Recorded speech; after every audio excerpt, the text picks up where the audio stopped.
How we doing, guys? And it's finished. Arsenal 3, Sunderland 0. It's nice, isn't it? 9 points clear at the top of the Premier League. And we can sit back with our feet up and wait to see how Man City respond. Aston Villa drop points again away to Bournemouth. I'm not even considering in the title race or anything, and it's no disrespect to them, but they've got to worry what's behind them rather than in front of them. But yeah, listen, 3-0 probably flatters us in some respects. I thought Sunderland played well. I thought that they, caused some moments where we were kind of on the edge of our seat, and, inside the stadium as well, you kind of have that fear within you, like, oh no, don't be one of them days. And it didn't transmit onto the pitch in a similar kind of way that it did against Manchester United, with that nervousness, and it kind of works both ways. The fans have got to give a bit to the players, and the players have got to give a bit to the fans. And like I said, Sunderland made it difficult. They're a very good side. They're a very physical side as well. And yeah, listen, at the end of the day, we got the job done, and that is the most important thing. There's many a game that we've only scored one goal, won a game, and we've sat there and gone, well, we should have scored more. So it was nice to maybe do a bit of a role reversal where the scoreline kind of flatters us in some respects, and I'll take that all day long at the end of the day. And yeah, listen, watching Sunderland live and seeing how a lot of their players play, and Robbie in particular, what a physical player he is. He is really, really physical, and he gave Gabriel and Saliba a really tough afternoon. The ball sticks to his foot. He's so strong. I've seen, images of this tackle that he done, which he got a yellow card for, and could it have been a red? And listen, what I will say about this situation is very simple, that it's consistency with the match officials, because, only a few hours before you're watching the Manchester United Spurs game, and Christian Romero gets sent off for something virtually identical.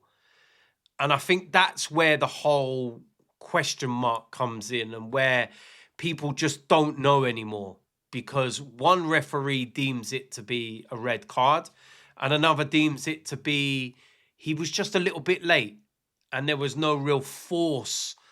That's the word that they like to use. And listen, I'd rather win the game with Sunderland having 11 men than 10 and everybody finding an excuse and saying that's the only reason why we won.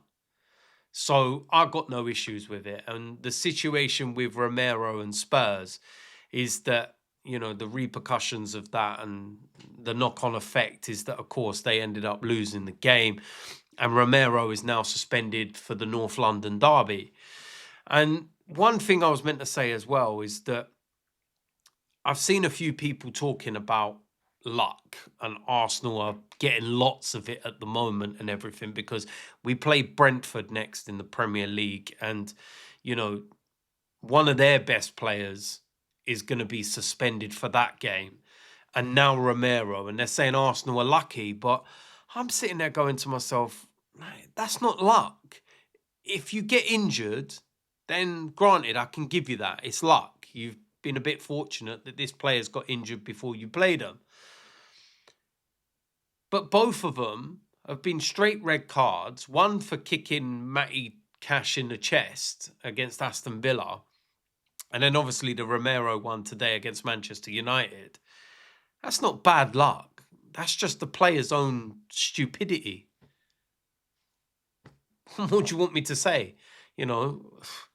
Listen, but yeah, listen, like I said, at the end of the day, it's 3 points. I thought that was a mature performance, is probably the best way of describing it. I felt that once we got the second goal as well, we just closed the game down. It was like no chance of Sunderland getting back into it. And I don't know whether you can see this when you're watching a game on, the TV or anything, but you can definitely see it when you're at a game. But when we went 2-0 up, you could see within the Sunderland players that they knew they weren't getting back in the game. It was like, game's done. We ain't scoring 2, let alone 3. Like, it's done. And you get that sense within the stadium that they know. And, the only other time that I can remember Arsenal being like that in a way was probably under George Graham with the famous back four. We'd win a game 1-0, and that's where the 1-0 to the Arsenal came from. So, strikers of our club then, Ian Wright and Alan Smith and whoever, Paul Merson, etc., knew if they scored 1 goal, you pretty much won the game because no one was getting past them at the back. That's our 21st clean sheet this season in all competition. That's 3 clean sheets in a row on the back of the Manchester United game where there was a lot of question marks and there was a lot of like, right, okay, well, what are you going to do now? Well, since that Manchester United game, we've won 4 in a row and we've had 3 clean sheets in a row. What more do you want? I think we've already showed that we are mentally very, very different. You can have an off day, you can lose a game, but it's how you bounce back. Don't make that 1 defeat become 2 and then 3. And we had a little blip, a couple of draws and a defeat, and everyone's going, oh, is there a wobble? Is there a wobble? And we've just came out the other side of that. So at the end of the day, like I said, it's a solid performance because I was speaking about it in my preview and I said that you're going to have to be patient in this game. Unless you score an early goal within the first 5 to 10 minutes, which kind of naturally opens things up, you're going to have to be patient. And that is exactly what we had to do. And what I liked today is that we were taking long shots. Because when you're coming up against a low block, then sometimes the only option is a long shot. And, we got the goal from Zubimendi, which was a superb finish. But we could have easily had a second or third goal if it wasn't for the fact that Rice and Havertz's shot were just the wrong side of the post. Very, very small margins.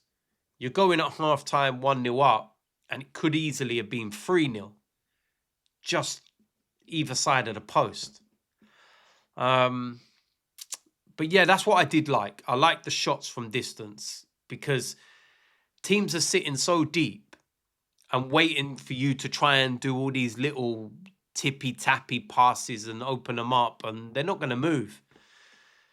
Sunderland are such a big physical side that crosses are, difficult. So have some shots from distance. And the one thing I said, I tweeted this.